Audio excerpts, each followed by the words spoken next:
Now, from the studios of Into Tomorrow in Miami, this is ITTV. We're back in our ITTV studios in Miami this week. I'm Dave Graveline. Welcome to your weekly trip into tomorrow. If you missed our ITTV update or any of our 3-hour radio show from San Francisco last week at the Game Developers Conference, you'll want to stop by our site at intotomorrow.com. You can catch up on the highlight video as well as our free podcast. I want to remind you that our prize closet team is anxious to send you goodies, and all you have to do is participate on our national radio program. Call us anytime with any tech-related question. Maybe you have a tip that might help someone in our audience. Maybe you have some tech rage to share with us about some tech that just didn't do what it was supposed to do. Call us anytime at 1-800-899-INTO. That's 800-899-4686. Our Ask Dave hotline is open for you 24 hours a day, 7 days a week. And don't forget that you can also use our free Into Tomorrow apps for your mobile device to send us an audio question. It's easy and rewarding. Let's jump into our Wayback Machine. Chris is up next to take a look at some of yesterday's tech milestones with This Week in Tech History. Among other things, this week he tells us about the oldest known recording of a human voice. And no, it's not me.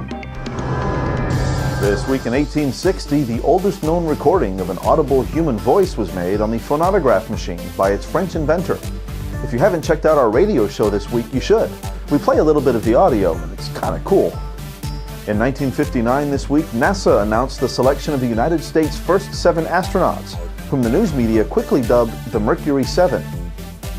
And this week in 1967, the first Boeing 737, a 100 series, made its maiden flight. That's our look back at This Week in Tech History, brought to you by IFA Berlin, the global innovation show for consumer electronics and home appliances, a show rich in its own history. Get more info at ifa-berlin.com. Don't forget to get social with us. Check us out on Facebook at fb.com/intotomorrow. Make sure you hit that like button. Then head over to our official Twitter feed at IT Radio Show. We love getting social with our audience. If you don't yet subscribe to our weekly tech newsletter, you should. Each week we bring you interesting tech news stories, links to our show pages, our guests' websites, and lots more. We even include some thoughts to make you smile. It's free, and all you have to do is stop by our main page at intotomorrow.com and enter only your email address in the red box. You'll get an email right after that to make sure that you want to receive it. Click that confirmation link in that email and voila! You'll have Into Tomorrow in your inbox once a week. And we promise to never share your email address with anyone.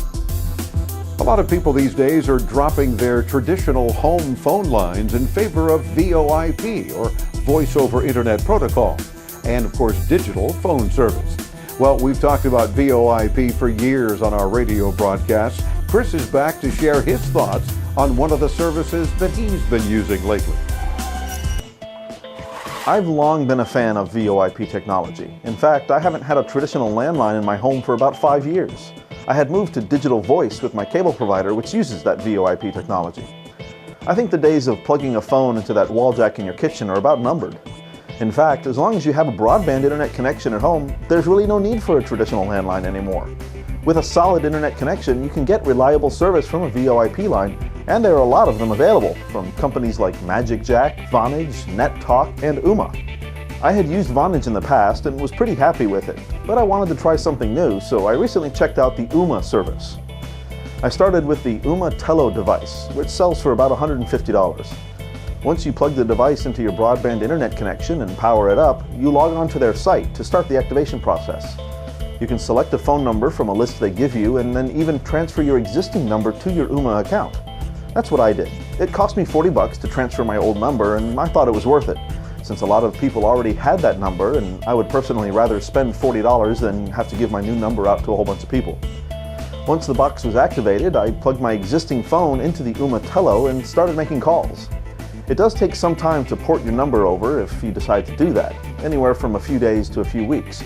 And they recommend that you don't cancel your old service until the transfer is complete. That'll also make sure you don't miss any calls. The Ooma service, like most VoIP services, doesn't work much differently than the phone line you're used to. One thing you have to keep in mind, though, is the 911 service, which doesn't work the same as a traditional phone line. It's important to keep your address up to date with your VoIP provider, since that address will be forwarded to emergency personnel if you dial 911. Other than that, once you plug your phone into the Telo unit, you're good to go. The base station has a touch-sensitive keypad and built-in speaker, giving you access to voicemail and other features. With the Ooma mobile app, you can make calls from an iPhone, iPod Touch, or iPad over any Wi-Fi or data network using your Ooma account. You can also check your voicemail and change your account preferences with the app. That also means it's easy to take your home number with you when you travel. All in all, I've personally been very happy with the Ooma service.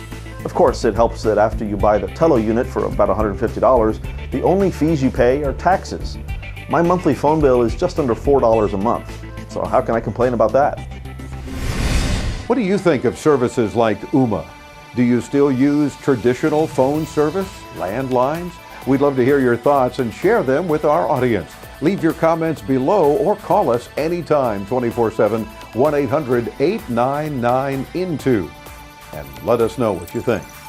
Well, that wraps it up for this week's ITTV update. Don't forget to tune into tomorrow, our 3-hour radio show, and visit our site at intotomorrow.com. I'm Dave Graveline. We'll see you right here next week, and of course, on the radio.